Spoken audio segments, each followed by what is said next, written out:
monde, bonjour. Donc, un petit exemple de résolution d'exercice sur les lois de Snell-Descartes. Donc, comme vous pouvez le voir ici, est illustré donc un schéma où on vous donne un angle, on vous a dessiné un dioptre et on a dessiné deux rayons. Donc, ce qu'il faut savoir déjà, c'est reconnaître sur le schéma donc la normale qui est le trait qui est toujours en pointillé, le dioptre qui est toujours le trait plein et ensuite lequel est le rayon réfléchi et le rayon réfracté. Donc il est important de suivre en fait la direction du rayon qui est illustrée par les flèches que vous voyez ici. Donc ici on a donc le rayon incident et ici le rayon réfracté. Nous sommes dans un milieu N1 qui est l'air et N2 qui sera l'eau. D'accord? Donc déjà dans un premier temps, ce que je vais faire, c'est que je vais identifier où sont I1 et où sont I2.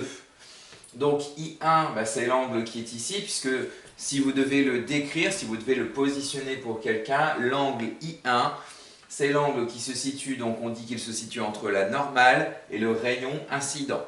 Donc I1 ici vaut 60 degrés. I2 ici, donc si je dois décrire pour le placer, il est entre la normale et le rayon réfracté. Donc il est ici. Alors, qu'est-ce qu'on va nous demander de chercher? Eh bien, si vous vous souvenez de la loi de Snell-Descartes, N1 sinus I1 égale N2 sinus I2, nous avons donc quatre grandeurs qui sont, donc c'est une loi qui dépend donc de N1, de I1, de N2 et de I2. Du feutre vert et du feutre rouge, j'entoure ce que je vais connaître en vert et ce que je ne connais pas en rouge. Donc N1, puisque je connais le milieu, il y a de fortes chances qu'on me donne l'indice du milieu, donc N1 je le connais. I1, eh bien je le connais parce que je l'ai déterminé par le graphique, enfin, par le schéma. N2, je connais le milieu dans lequel passe le rayon, donc je vais pouvoir le déterminer. Et donc du coup, vous êtes bien d'accord que ce qu'on a cherché, c'est donc I2, ici où on n'a pas la mesure, où on se demande ce que ça va faire, donc I2, il est en rouge. Donc niveau rédaction, comment j'écris ça? Eh bien j'écris, donc je cherche l'angle de réfraction I2, d'après la deuxième loi de Snell-Descartes, N1 sinus I1 égale N2 sinus I2, on a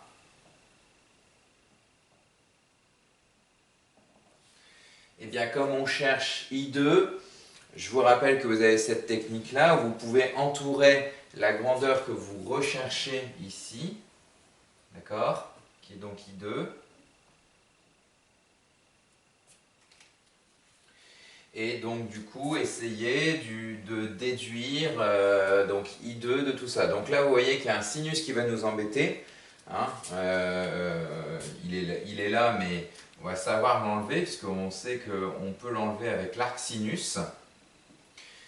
Mais c'est tout ce bout-là de l'expression de Snell-Descartes qu'il va falloir déterminer, et tout ça, on l'a. Donc, je vous ai dit, il y a toujours une partie du égal qui ne bouge pas. Donc la partie du égal qui ne bouge pas, on la réécrit. Donc c'est celle-ci, qu'on va réécrire ici. Donc je vais la mettre en vert. Hein. Donc c'est N1 fois sinus I1. Ok. Nous, ce qu'on cherche, donc du coup, pour le coup, ça va être sinus I2. Donc égal.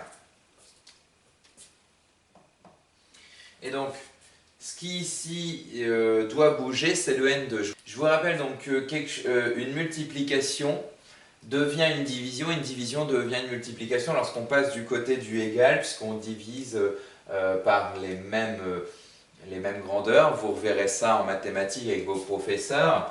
Donc ça veut dire que le N2 ici, donc comme il était multiplié, puisque le point ici qu'on met ici dans les relations, c'est un fois, d'accord? Donc il passe en dessous. Donc ça nous donne donc sinus I2 égale N1 sinus I1, N1 fois sinus I1. divisé par n2. Alors là, j'ai quasiment fini puisqu'il me reste juste à déterminer I2. D'accord? Puisque ici, j'aurai le sinus. Il faut que je détermine I2. Donc, ce que je vais faire, c'est que je vais reprendre ici ma démonstration. Donc, on écrit d'où I2 égale donc sinus moins 1 ou arcsinus de tout ce qui est écrit ici. N1 sinus I1 divisé par N2. Alors, on peut écrire donc maintenant ce que l'on connaît comme grandeur. Donc, avec donc N1 égale NR égale 1,00, d'accord, et N2, donc N2 égale NO égale 1,33, ça m'est fourni dans l'énoncé, et donc du coup I1 égale 60 degrés. Je fais donc l'application numérique. Ça va donc me donner, vous voyez que l'application numérique n'arrive que après la rédaction. Donc I2 égale sinus moins 1, donc de 1,00 fois sinus de 60 divisé par 1,33. Et donc si on tape ça à la calculatrice, on a donc sinus moins 1, donc de 1, il n'y a pas besoin de le mettre, de sinus de 60, vérifiez bien que votre calculatrice est bien en mode degré, non pas en mode radian, divisé donc par 1,33. Et on obtient un angle de 40,6. Donc on va arrondir au degré près, donc qui est donc de 41 degrés. Et on fait donc une phrase de conclusion, puisque on a dit ce qu'on cherchait à avoir. Maintenant, il faut donc conclure sur ce qu'on a obtenu. On va donc mettre l'angle de réfraction est donc de 41 degrés. Voilà pour la rédaction d'un premier exemple.